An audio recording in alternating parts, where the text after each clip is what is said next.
I worked for over 10 years to give my children a better life. And then he came along, a man who decided he was entitled to the fruits of my labor, and even more through his daughter. I, Michelle, 37 years old, dated Ben, who was 42, for about a year, a relationship that at the beginning felt like exactly what I had been hoping to find after so many false starts and disappointments. At first, everything with Ben seemed good, almost dreamlike in its simplicity. He was caring in the quiet, thoughtful ways that mattered most, bringing me coffee in the mornings when I was running late, checking in on me after stressful days at work, and making sure I never had to carry my burdens alone. He was attentive too, the kind of man who actually listened when I talked, who remembered the names of my coworkers and the little stories I told about my childhood, who made reservations at restaurants he knew I had been wanting to try without waiting for me to hint. Still, even in those golden early months when everything felt so new and full of promise, there was an undeniable undercurrent of traditionalism in the way he approached our relationship, small comments and expectations that sometimes made me pause, wondering if maybe we saw the world a little differently.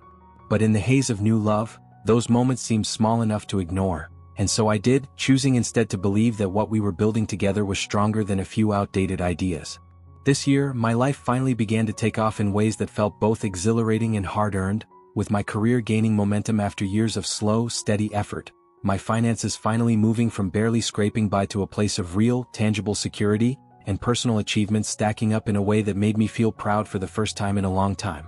In the midst of all this growth and forward motion, I made the practical decision to rent a small apartment closer to my office and the university where I was taking evening classes, a choice that not only cut down on the endless commuting but also allowed me to save more money for my children's future. It wasn't glamorous, tiny kitchen, creaky floors, but it was mine, a quiet, modest space carved out of all the hard work I had been doing, a place that felt like a tangible reminder that I was moving in the right direction for myself and for the little lives depending on me. Every sacrifice, every long night spent balancing work and study and motherhood, felt a little more worth it now that I could see a future unfolding that was stronger and more stable than anything I had ever known before. Ben started to hint, in ways that were subtle at first but soon became impossible to ignore, that he didn't like my new apartment, making little comments about how cramped it was or how the neighborhood wasn't ideal for someone in my position.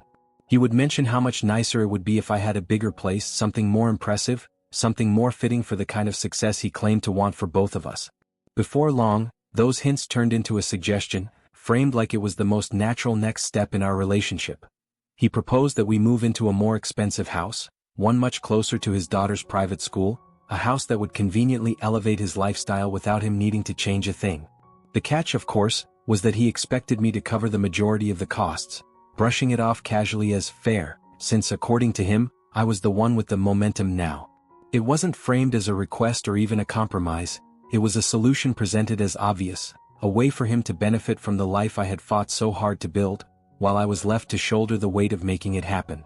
I refused, calmly but firmly, feeling a quiet strength rise up in me that I hadn't always known I possessed, and I explained to Ben that my focus right now wasn't on upgrading my lifestyle for the sake of appearances or convenience. I told him that every decision I made was rooted in the goal of building real financial stability, not just for myself but for the future of my children, who depended on me to make smart, careful choices rather than impulsive ones that would stretch my resources thin. I made it clear that while I cared about him, my priorities had to stay where they belonged, with the little lives I had brought into the world and the promises I had made to them to create something better. I tried to make him understand that this wasn't about rejecting him or refusing to build a life together, but about protecting the foundation I had fought so hard to lay after years of struggle and sacrifice. As I spoke, I could see the disappointment flicker across his face, but I didn't back down because for the first time I was choosing my future, and my children's future, over someone else's expectations. Then strange conversations began to creep into our time together, conversations that left me feeling uneasy even though I couldn't quite put my finger on why at first. Ben started to hint, more and more openly, at the idea of us becoming business partners, weaving it into casual discussions as if it were the most natural progression of our relationship. He would talk about ventures he wanted to start, ideas he thought could set us up for life, and how perfect it would be if I just invested a little time and, of course, a significant amount of money to get them off the ground. The problem was I wasn't interested, not even a little. I had my own projects, carefully built and already in motion, and I had no desire to tie my professional future to someone else's untested dreams, especially when I had worked so hard to carve out a path that was finally stable and entirely mine. Every time I tried to steer the conversation back to safer ground, Ben would grow a little colder, a little more insistent, as if my reluctance wasn't a thoughtful decision but a personal betrayal. The pressure he tried to apply was subtle at first, but it carried an undertone that made me realize this wasn't just about business for him, it was about control. He started making these so-called jokes, that I was rich, little comments he would slip into conversations with a laugh that didn't quite reach his eyes, suggesting that my newfound financial stability should naturally extend to helping support his daughter as well. At first, I tried to brush it off, thinking maybe it was just his way of adjusting to the imbalance he clearly felt between us now that I was standing on my own 2 feet. But as the comments became more frequent, more pointed, I couldn't ignore the uneasy feeling that grew heavier inside me with each passing day. It wasn't just harmless teasing, it was layered with expectation, a creeping sense that he saw my success not as something I had earned for myself and my children, but as a resource he was entitled to share in without ever really asking. The casual way he spoke about my money, as if it naturally belonged to him too simply because we were together, set off every alarm bell I had tried to silence earlier, and it became harder and harder to pretend that what we had was still built on the kind of respect and partnership I needed.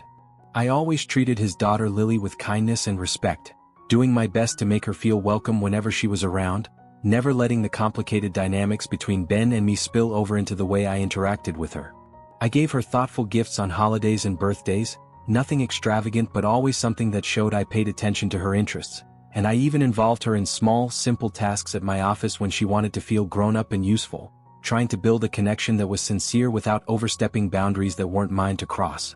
But through all of that, I was always clear in my own heart about one thing. Lily was not my child, and while I cared about her and wanted good things for her, I did not plan to open access to the resources I had fought so hard to build for my own family. It wasn't out of coldness or selfishness, it was about understanding the difference between kindness and obligation, about knowing where to draw the line to protect the future I was shaping for my children, who had no one else to put them first except for me. I had built my stability from scratch, through years of sacrifice and hard choices, and I knew deep down that blending finances and futures with someone who didn't fully understand or respect that would be a risk I couldn't afford to take. Ben began to insinuate more and more often that I should make Lily part of my legacy, dropping the idea into conversations with a half smile, framing it as a joke but watching me carefully every time as if gauging my reaction.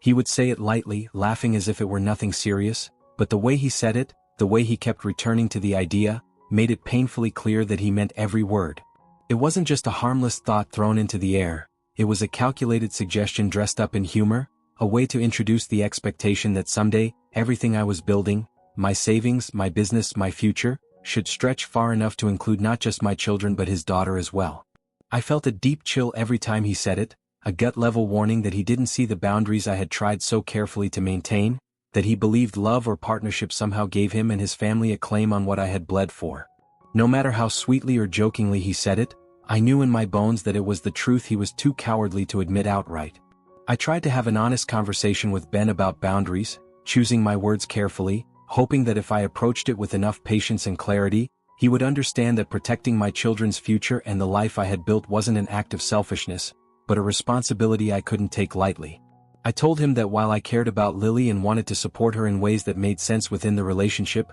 there were limits to what I could and would offer, and that blending finances and legacies was not something I was willing to do without absolute certainty and long, thoughtful discussion. At first, Ben reacted with anger, his face tightening and his voice rising as he accused me of being cold and ungrateful, throwing everything we had shared back at me like a weapon. Then, when he realized that anger wasn't changing my mind, he shifted tactics, accusing me of lacking family values, saying that real love meant embracing each other's children completely, financially and emotionally, without hesitation or conditions. His words stung, not because I believed them but because it became heartbreakingly clear that he saw my boundaries not as necessary safeguards, but as flaws, and that he valued the idea of what I could provide more than the reality of who I was and what I needed. When I refused to invest in the so-called business for his daughter, standing my ground despite his increasingly persistent suggestions, Ben's demeanor shifted from frustration to something much darker and harder to ignore. He became manipulative, twisting his words with an unsettling smoothness, telling me that if I didn't help, if I wasn't willing to step up and invest in this dream he had mapped out for Lily, then we would never truly build a real family together.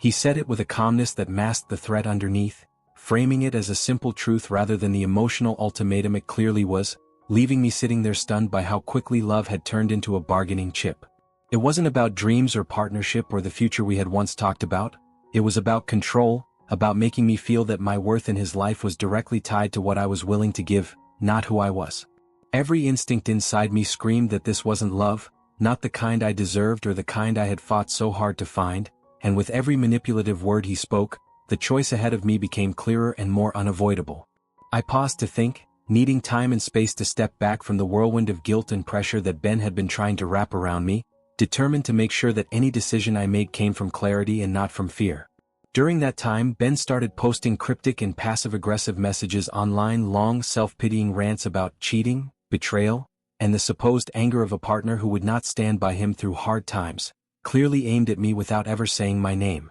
Each post was another window into the resentment festering beneath his carefully constructed image, and with every word he broadcast to the world, my confidence in my choice only grew stronger. Instead of reaching out in honesty or trying to have a real conversation, he chose to paint himself as a victim to anyone who would listen, hoping to shame or pressure me into falling back in line. Watching him reveal this side of himself so publicly, so shamelessly, only confirmed what my instincts had been trying to tell me all along, that real love would never have looked like this, and that I owed it to myself and to my children to walk away without looking back. At a meeting in a quiet restaurant, I tried to calmly explain my feelings to Ben, hoping that maybe face to face, we could find a way to part with some dignity, or at least with a mutual understanding of why things had unraveled the way they had.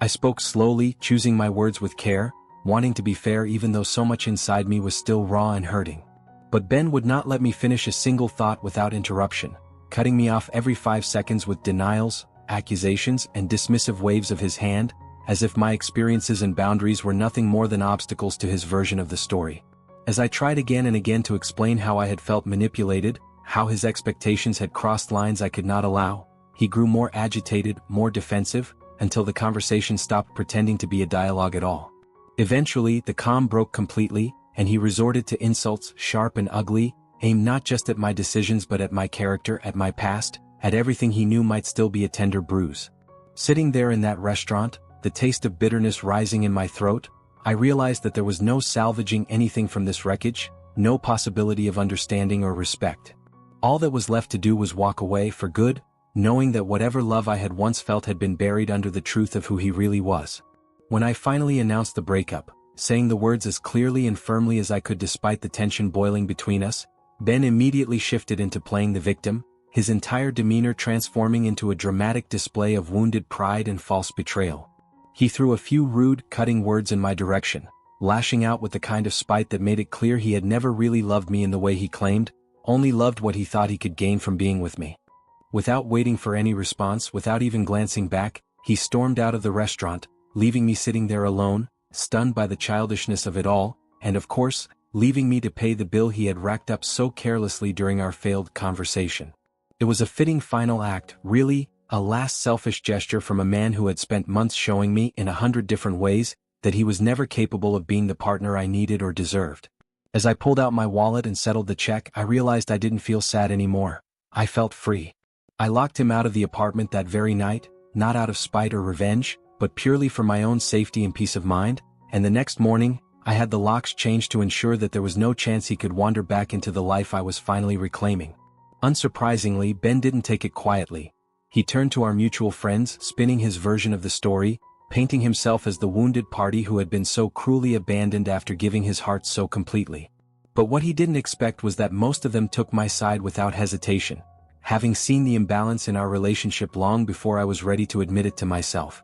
They had noticed the subtle ways he had tried to manipulate and control, the casual entitlement he wore like a second skin, and while they had stayed quiet out of respect for my choices, it was clear now that their silence had always been tinged with concern. Their support didn't erase the betrayal or the hurt, but it helped me remember that I wasn't crazy or cruel for walking away. I was finally choosing myself, and there was nothing selfish about that.